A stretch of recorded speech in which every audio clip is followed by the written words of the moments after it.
Bienvenue dans cette nouvelle édition de l'Africa Tonight. Au sommaire de l'actualité, le 27 juin, la Suisse a officialisé son rôle de médiateur dans la crise anglophone qui secoue le Cameroun depuis 3 ans maintenant. Si l'initiative a été saluée par la communauté internationale, elle ne fait pas l'unanimité au sein de la classe politique camerounaise. Au Tchad, 2 structures d'enseignement supérieur ont été suspendues par les autorités à la suite d'une enquête. Le ministre de la Santé promet d'examiner le sort des étudiants qui se retrouvent désormais sans université. Et puis, avec plus de 30 millions d'abonnés, le secteur de la téléphonie mobile est en croissance continue en Côte d'Ivoire. Véritable moteur de développement, il présente cependant certaines failles, notamment au niveau de la qualité des services proposés. Cela fait quelques mois maintenant que la scène politique camerounaise appelle au dialogue national pour résoudre la crise anglophone qui secoue le pays depuis près de 3 ans maintenant. Les autorités de Yaoundé redoublent d'efforts pour aller dans ce sens et c'est dans ce cadre que la Suisse a été désignée en tant que médiateur de cette crise. Cependant, ce choix ne semble pas faire l'unanimité. Certains remettent en doute la neutralité du Centre pour le dialogue humanitaire, institution mandatée par les autorités suisses pour mener les pourparlers. Corinne Kamseux.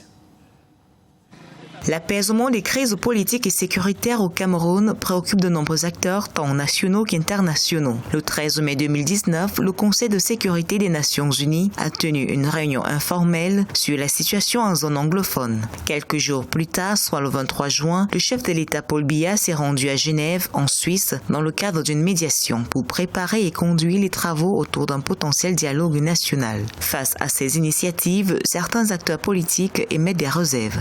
On ne peut pas être 23 millions d'habitants et être incapable de résoudre nos problèmes et recourir à l'extérieur. Les Camerounais sont capables de tout. Et surtout, les autres, là, ils en font une profession.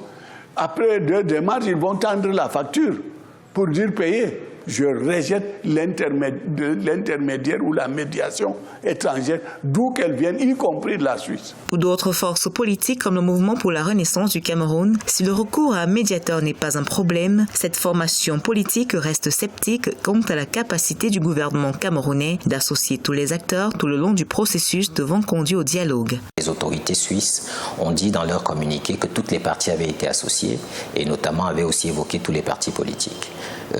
Nous sommes désolés de dire que nous n'avons pas été associés à cette phase préliminaire. Et d'ailleurs, nous avons fait nos investigations et au niveau de la société civile camerounaise et politique, ce manquement ne s'observe pas qu'à notre égard. Une autre initiative est en cours, celle des anciens chefs d'État africains réunis au sein de la plateforme Africa Forum qui prépare un colloque sur le Cameroun. Un colloque dont les fruits, selon le communiqué relatif, permettront d'accompagner efficacement le pays dans la gestion des crises sociopolitiques qui freinent son développement.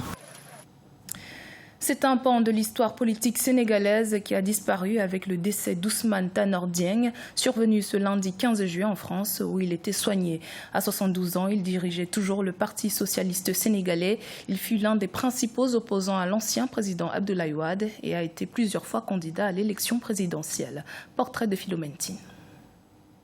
Le secrétaire général du Parti socialiste sénégalais est décédé lundi 15 juillet 2019 en France. À 72 ans, Ousmane Tanor Dieng était l'un des principaux opposants à l'ancien président Abdoulaye Wade. Candidat plusieurs fois aux différentes élections présidentielles entre 2007 et 2012, avant son ralliement à la coalition au pouvoir en 2012. Ousmane Tanor Dieng est un des hommes politiques qui, depuis les années 80 jusqu'à nos jours, a très fortement influencé la vie politique au Sénégal.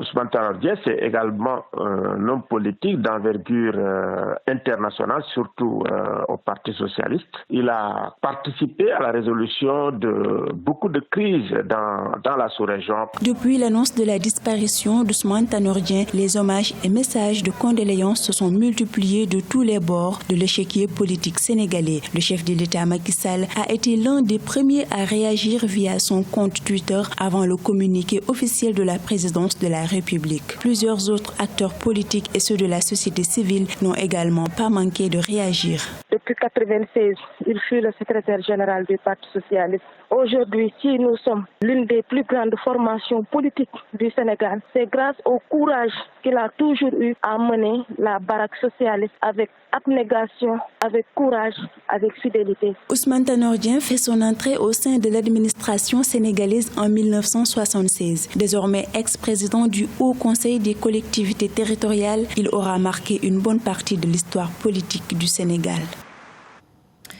Au Tchad, la faculté de médecine de l'université Emikoussi N'Djamena et l'Institut international d'Afrique centrale de Moundou ont été suspendus par les autorités pour manquement. Si cette situation inquiète les étudiants et les parents, les autorités estiment cette mesure nécessaire pour permettre à ces entités de formation de se mettre à jour. Les universités concernées, elles, crient à l'injustice. Reportage de notre correspondant Mahamat Ramadan, commentaire Corinne Kamseu. Au Tchad, les facultés de sciences de santé de l'université privée Emikoussi et de l'Institut international de l'Afrique centrale ont été suspendues par le gouvernement. Une mesure qui intervient après les conclusions d'un rapport d'une commission qui a établi l'inexistence d'autorisation officielle d'ouverture des écoles de médecine dans ces institutions, un manque d'enseignants qualifiés et l'absence d'une structure sanitaire pouvant assurer l'encadrement pratique des étudiants. Presque un tiers de ces établissements ne sont pas en norme, ils seront fermés et ça permettra bien évidemment non seulement de respecter la loi, mais aussi de pouvoir assainir ce système parce que c'est la base du système de santé. Pour l'administration de l'université Emikoussi, sa faculté des sciences de santé est le résultat d'un partenariat de délocalisation entre elle et l'université publique de Sfax en Tunisie. Un partenariat qui a été recommandé et parrainé par le ministère tchadien de l'enseignement supérieur. Donc il s'agit pour elle d'une délocalisation et non d'une extension qui nécessite une autorisation officielle préalable. Nous avons d'abord voulu créer une faculté de médecine et nous nous sommes rapprochés du ministère de l'enseignement supérieur sollicitant une ouverture. Malheureusement, les hautes autorités, les techniciens du ministère de l'enseignement supérieur nous avaient plutôt proposé une délocalisation.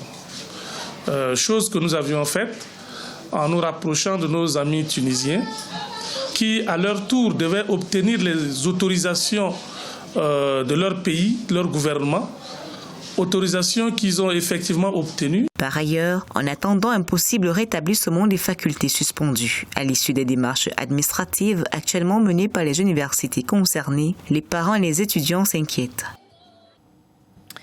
En Côte d'Ivoire, le secteur des télécommunications est l'un des plus dynamiques de l'économie. Il a atteint en 2018 le cap des 34 millions d'abonnés. Cependant, un audit du régulateur a révélé des problèmes au niveau de la qualité de service. Les précisions dans ce reportage de notre correspondant Olivier Conan. 34 411 807, c'est le nombre d'abonnés au téléphone mobile en Côte d'Ivoire. Le secteur des télécommunications est l'un des plus dynamiques de l'économie ivoirienne. Les trois opérateurs ont réalisé un chiffre d'affaires de 820 milliards de francs CFA et investi 155 milliards de francs CFA en 2018. Cette performance ne va pas toujours de pair avec la satisfaction des clients.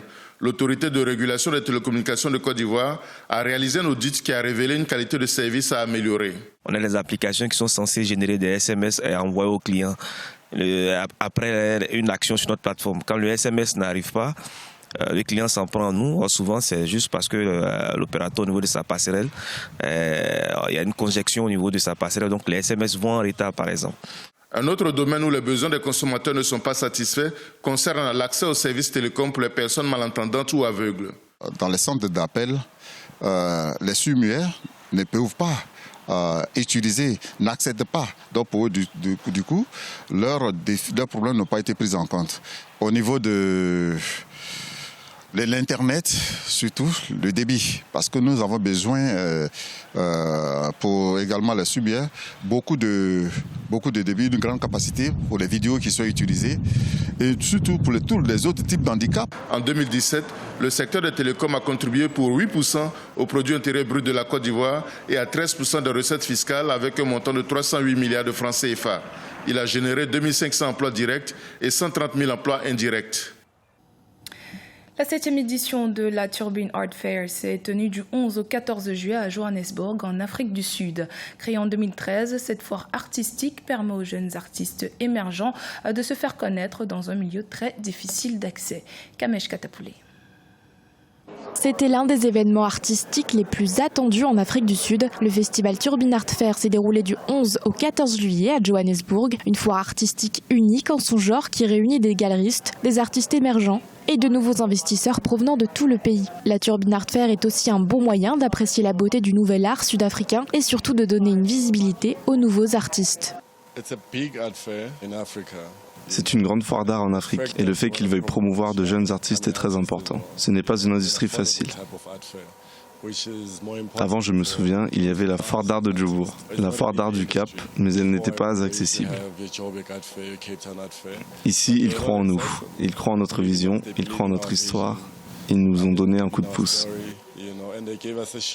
Malgré les nombreux talents que compte la scène artistique locale, rares sont ceux qui parviennent à se faire un nom. La Turbine Art Fair a donc mis en place Talent Unlocked, un programme qui vient en aide aux jeunes artistes de façon à faire accroître leur notoriété.